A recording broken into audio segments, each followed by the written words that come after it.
Bon.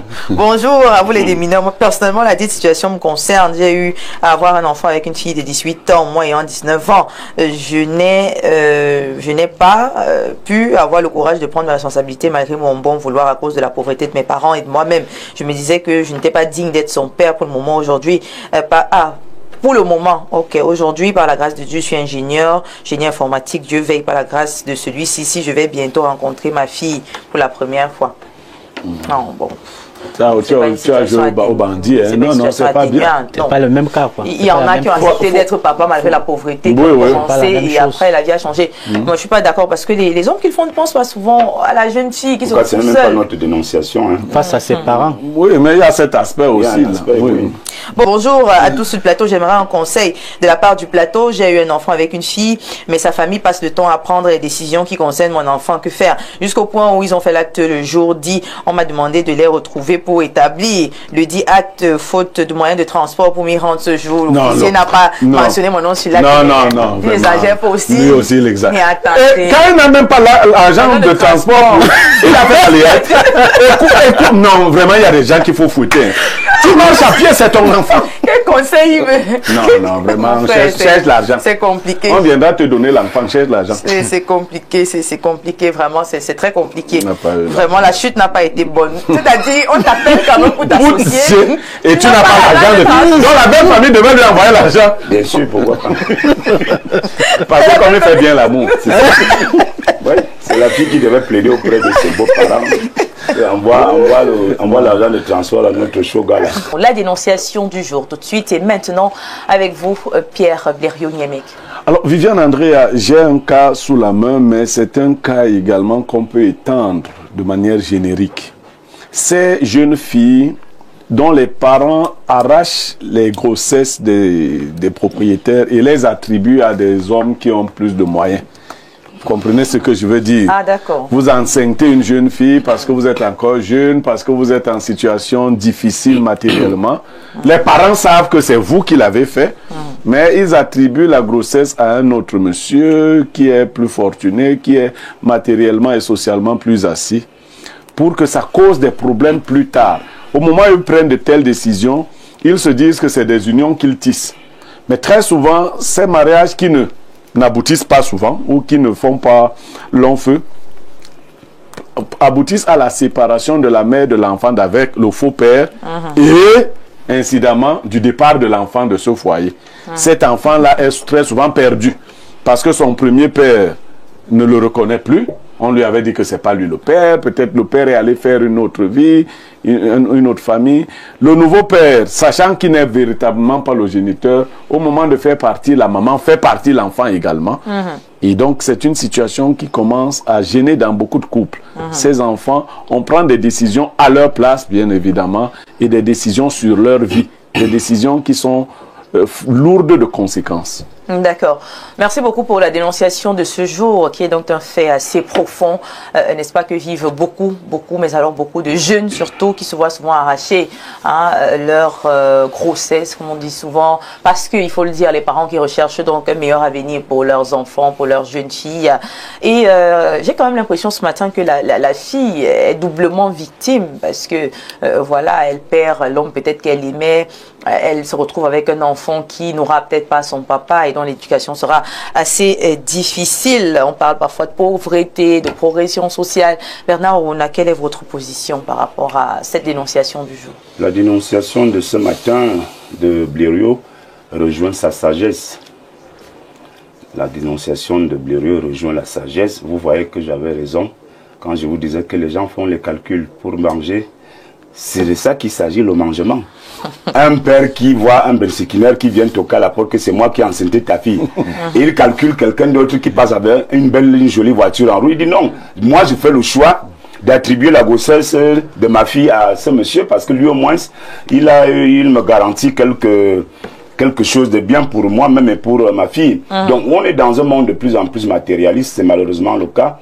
Même si lors de la dénonciation je disais à Blériot qu'il y a des gens qui sont capables vraiment de faire du n'importe quoi pour survivre, même s'ils se transforment en laquais, en valet, paillassons, etc.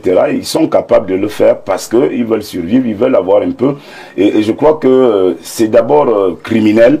C'est d'abord criminel pour des parents sérieux. Ce sont des violences silencieuses. C'est des violences vraiment silencieuses qui font mal, qui détruisent, parce que vous ne pouvez pas décider de l'avenir. Non, d'abord de la parenté. Vous décidez de la filiation d'un enfant par rapport à vos petits calculs matériels.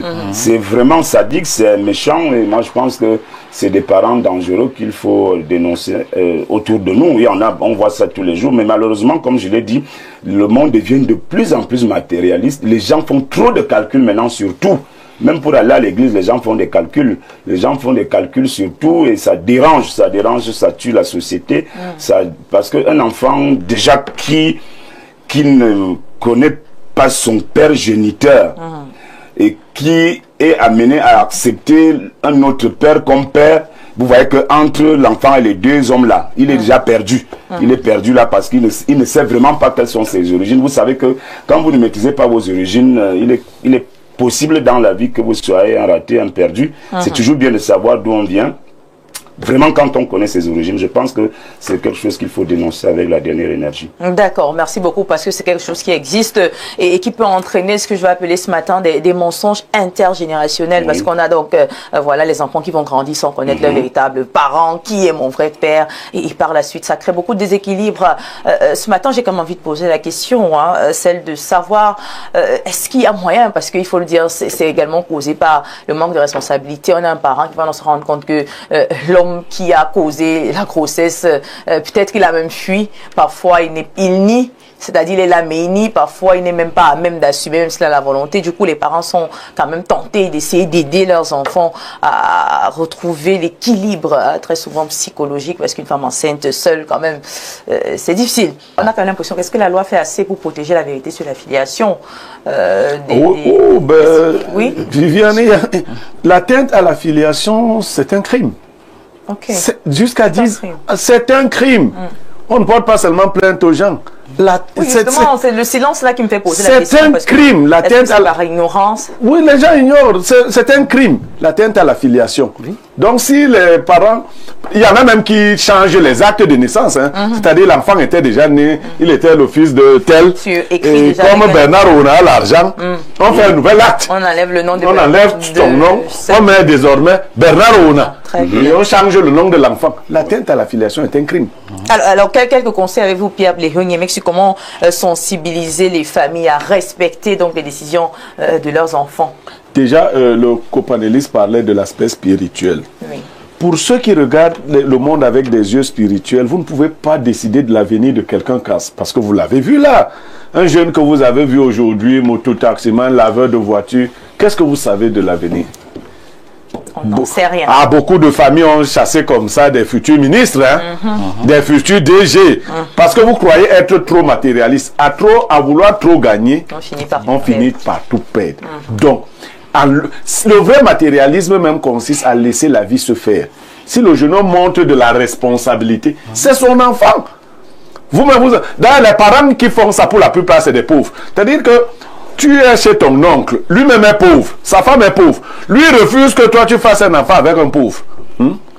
Alors que lui, sa femme est venue en mariage chez lui, sachant que lui, il est pauvre. Pauvreté plus pauvreté quand même. Ça, non, mais lui, non, ma cousine avait demandé à sa tante, tu dis que mon mari et mon show est pauvre.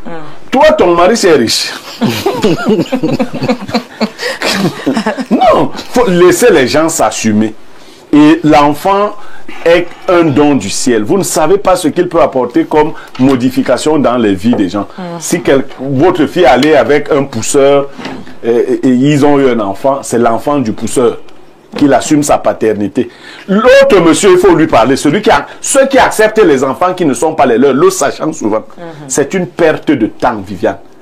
Très souvent, dans la famille, se trouve toujours quelqu'un qui va venir révéler à l'enfant que le type, ce n'est pas ton père. Moi, je connais ton père. Et la tragédie de l'histoire fait souvent qu'entre-temps, le père est devenu quelque chose. Vous voyez, on dit à l'enfant, parce qu'à la maison, derrière le maltraite, on dit, je connais ton père. C'est lui le SP du ministre de la Santé publique. comme les enfants naissent aussi, ils trouvent le matérialisme, comme Bernard. Lui-même est devenu matérialiste. Moi, j'ai un cas sous la main d'un enfant qui a découvert son père alors qu'il avait 26 ans. Vous savez, il voulait aller en Europe jouer au football.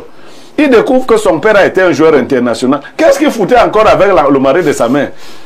Il a rejoint son père en scène internationale. Alors. Le mari de sa mère est resté, on l'appelle Monso, ça veut dire les mains vides. C'est le nom qu'on donne aux gens qui prennent les enfants des autres. Tu finis par t'appeler Monso, c'est-à-dire les mains vides. Parce que l'enfant rentre chez son père. C'est son vrai père. Voilà. Donc voilà, merci beaucoup.